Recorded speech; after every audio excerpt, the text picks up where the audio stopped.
Barka da mai suna sawa ti idan shi ne karon kuna farko na zaren wani shafi na wani please sorry kuma na subscribing domin samun sababbin bidiyo na mu zaren ɗora. So a yau bidiyon mu na yau za mu nuna muku ne da mutum zai yi P2P a exchange, ma'ana yadda za ka saka kuɗinka na gida zuwa exchange zuwa wato usdt. A tare ɓata lokaci ba, bari mu shiga bidiyon mu. So za mu yi amfani da binance ne domin manyan user za ku suna amfani da binance. To kamar yadda kuke gani wannan shine binance na mu. Mun click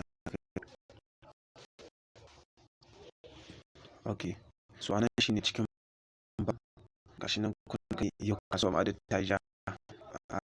So ka shigo binance ka, so ga inda aka rubuta trading, so nan kuma buy with NGN, more with NGN. Abin da ake nufi da NGN shine Nigerian wato local currency. So daga nan sai zo nan gurin P2P. Gashi nan gurin P2P. Da yake wannan application ɗin yana ɗan ba mu matsala idan muna bin ba a yi sosai. So ka rinka bi indicator ɗin wannan abin da yake showing naku sai ku rinka bin shi. Yau sai ka danna P. Okay, idan ka danna P2P ka zo ta nan ga ya rubuta payment method. Payment ɗin nan sai ka zo ka yakin akai. So yana bakin wajen kuɗin ne za ka bar shi haka kuma za ka iya zo ka mashi shi wajen bank transfer. So sai ka na confirm. So idan ka danna confirm nan za ku ga gashi nan wannan due sales ne. Wannan kuna gani kowanne gashi nan amount ɗin da yake so ya so gashi nan kuna gani. So wannan da yake dukkanin su ya ga manyan ɗan kasuwa ne. So bari mu dinga searching ɗin abin da muke so mu sayi domin wannan bidiyon mu ne kawai a matsayin gwaji ta yadda mutane za su san yadda za su sayi a USD ɗinsu. Sai ka so ka saka amount da kake so ka saya a kai. So ɗauko kuma nan jerin wannan sai su da wannan amount ɗin. So mun ɗauki wannan GB nan gashi nan mai native. So sai coins ka tabbata da ka ga awon mutum yi verify nashi da na bi a trading nashi a gashi nan idan ka rubuta 2,750 configured 84.9% shin kuna gani rinka shuwa din ka duba tunan new ban ya trading already baya da matsala sai ka zo ka danna buy. So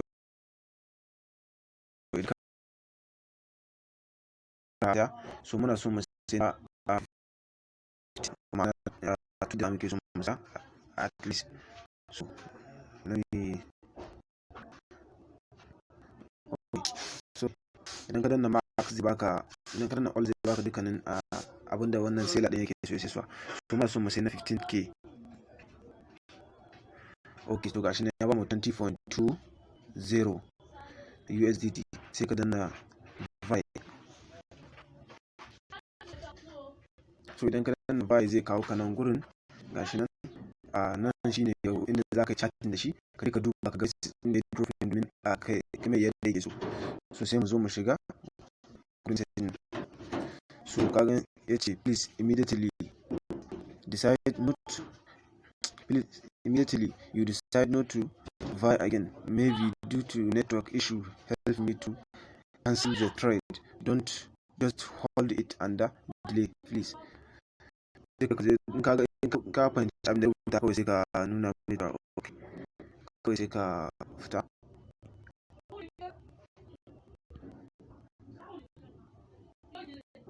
Yawa sai ka back, idan ka yi back gashin kuna ne wannan shine order number namu, wannan shine order number namu, wannan shine crypto amount namu additional. So sai ka zo ka danna make payment. So sai ka danna make payment. To ma shi ne yayi respond message na mai yanzu.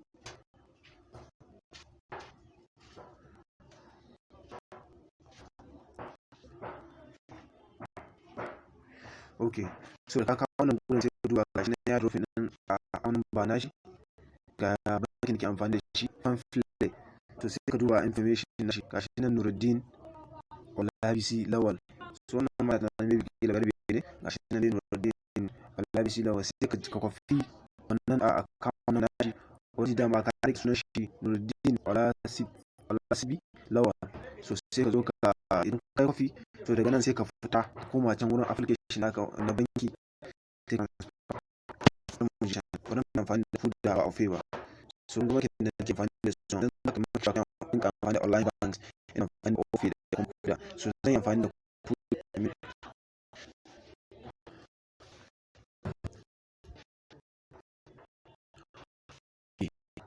So yau ka shigo kuna sai ka zo ka ga wannan da aka rufe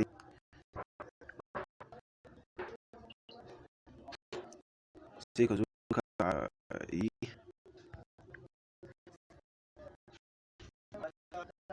misali bank account da ake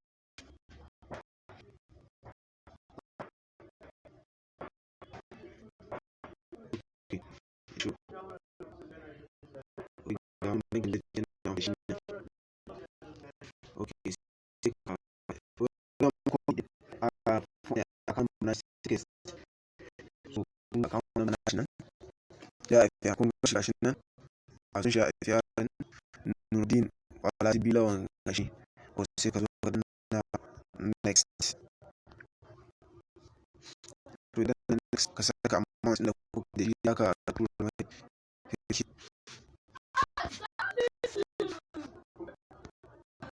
Sorry.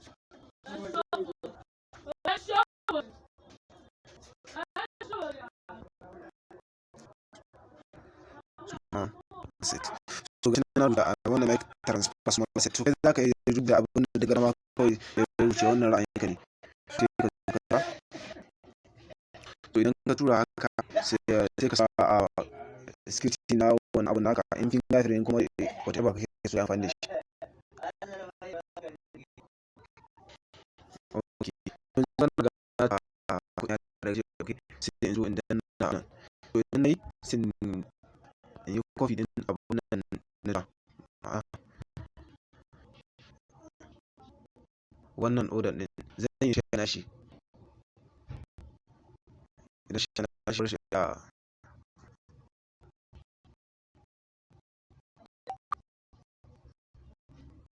so network ne gidan kula.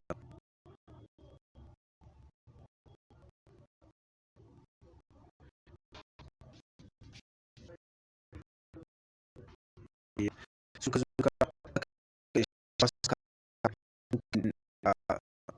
nan na idan so payment naka ka yi shi. Okay. Wala barin tura ka kawai domin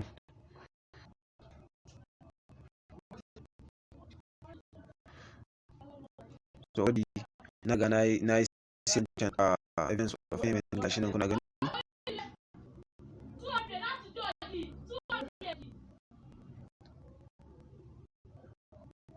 I send a yanzu ya nuna service successful sai kuma a binance.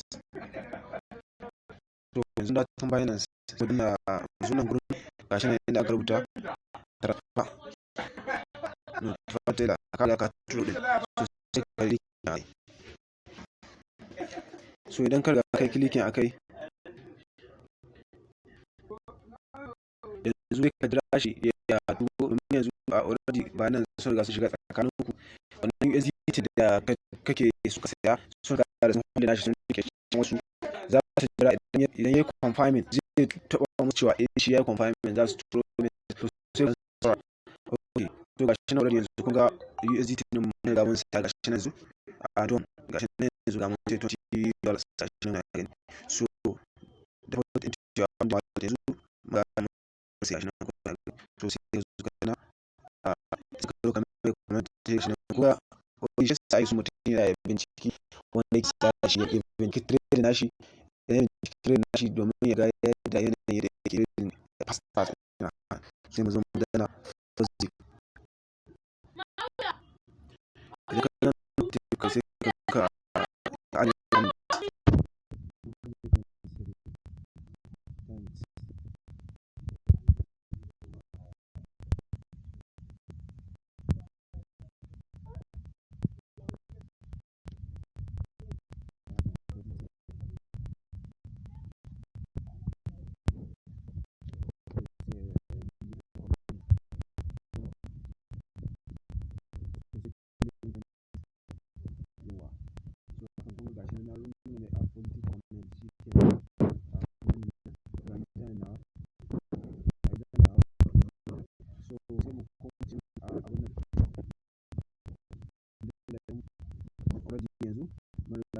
sai